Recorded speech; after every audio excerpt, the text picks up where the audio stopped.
بسم اللہ الرحمن الرحیم۔ السلام علیکم ورحمۃ اللہ وبرکاتہ۔ نحمدہ ونصلی علی رسولہ الکریم، اما بعد۔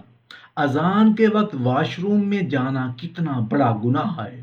ایک سوال پوچھا گیا ہے کہ اذان آ رہی ہے، یعنی اذان شروع ہو چکی ہو، اذان کا وقت ہو چکا ہو، اور ادھر ہمیں بیت الخلاء یعنی واش روم جانے کی حاجت پیش آ جائے تو ہم کیا کریں؟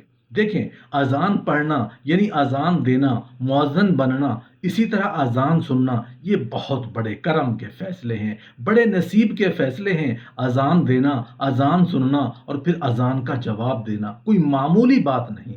قسمت والوں کو اللہ توفیق دیتا ہے۔ یہ بہت بڑی اللہ کی عطا ہے کہ کسی کو اللہ اذان پڑھنے والا بنا دے، کسی کو اذان سننے کی توفیق عطا فرما دے، اور کسی کو اذان کا جواب دینے کی توفیق اللہ رب العزت عطا فرما دے۔ زبان سے اذان کا جواب دینے کا طریقہ یہ ہے کہ جو الفاظ مؤذن کہے وہی الفاظ دہرائے جائیں، اور جب مؤذن حی علی الصلاۃ اور حی علی الفلاح کہے تو اس کے بدلے میں لا حول ولا قوت الا باللہ کہیں۔ اذان کا جواب مکمل ہونے کے بعد نبی کریم صلی اللہ علیہ وآلہ وسلم پر درود شریف پڑھیں اور اذان کے بعد کی دعا پڑھیں۔ حضرت جابر بن عبداللہ رضی اللہ عنہ سے روایت ہے کہ نبی کریم صلی اللہ علیہ وآلہ وسلم نے ارشاد فرمایا، جو شخص اذان سن کر یہ کلمات کہے گا وہ قیامت کے دن میری شفاعت کا مستحق ہوگا۔ اذان کے بعد کی دعا پڑھ لیں اور پھر ہاتھ اٹھا کر اللہ تبارک و تعالیٰ سے دعا مانگیں تو انشاءاللہ وہ کبھی بھی مایوس نہیں ہوگا۔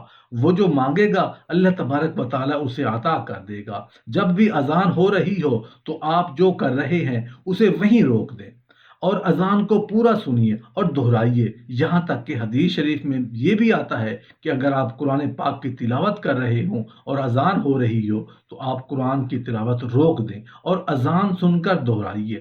تو پہلے اذان کا جواب دو، مؤذن نے جو کہا ہے اس کا حق ادا کرو۔ پہلے شریعت کا مسئلہ ہے، اذان کا جواب نہ دیا تو اس کا سوال بھی ہوگا، اس بے ادبی گستاخی کا وبال بھی آئے گا، اور ایک بہت بڑے اجر و ثواب سے تم محروم بھی ہو جاؤ گے۔ جب آپ گھر پہ بیٹھے ہیں، ادھر اذان شروع ہوئی، ادھر آپ کو بیت الخلاء کی حاجت ہو گئی۔ اب اس میں مسئلہ یہ ہوگا کہ اگر تو بیت الخلاء جانے کی جو حاجت ہے اس حاجت کو آپ اتنی دیر کے لیے روک سکتے ہیں کہ اذان سن لیں تو پھر تو بہت اچھی بات ہے۔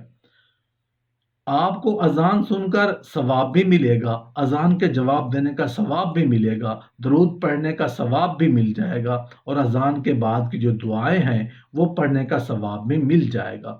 اور اگر آپ کو حاجت شدید ہے جو آپ روک نہیں سکتے تو پھر کسی بھی قسم کا کوئی بھی گناہ نہیں ہے، کوئی بھی مواخذہ نہیں ہے۔ بلا کراہت آپ آرام سے بیت الخلاء میں جائیں اور اپنی ضرورت جو ہے وہ پوری کریں، لیکن بیت الخلاء میں اگر آواز آ رہی ہے اس کی اذان کی تو اس کا وہاں پہ جواب نہیں دینا، اب اپنی ضرورت جو ہے وہ پوری کریں۔ فقہا نے یہ بات لکھی ہے کہ جب آپ باہر آ جائیں، یعنی بیت الخلاء سے، مثلا ابھی اذان ختم ہوئی ہے، آپ وضو کر کے بیت الخلاء سے باہر آ گئے اور ابھی اذان ہوئی ہے، ابھی نماز شروع ہوئی ہے، تو آپ اذان کا جواب دے سکتے ہیں، یعنی جو اس وقت دینا تھا ابھی بھی آپ دے سکتے ہیں۔ اس طرح دعا بھی فوراً پڑھ سکتے ہیں۔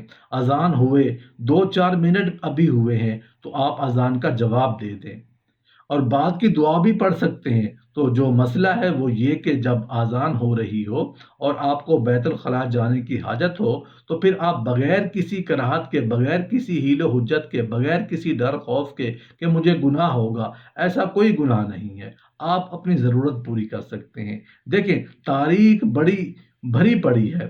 زبیدہ خاتون کا اپنے خواب میں کہ اس نے اذان کی جو ہے وہ تعظیم کی، سر ننگا تھا، دوپٹہ اوپر کر لیا، اللہ نے اس کی بخشش کر دی، حالانکہ نہر زبیدہ بنائی، اللہ نے اس پہ بخشا نہیں، اپنے نام کی تعظیم پر بخش دیا۔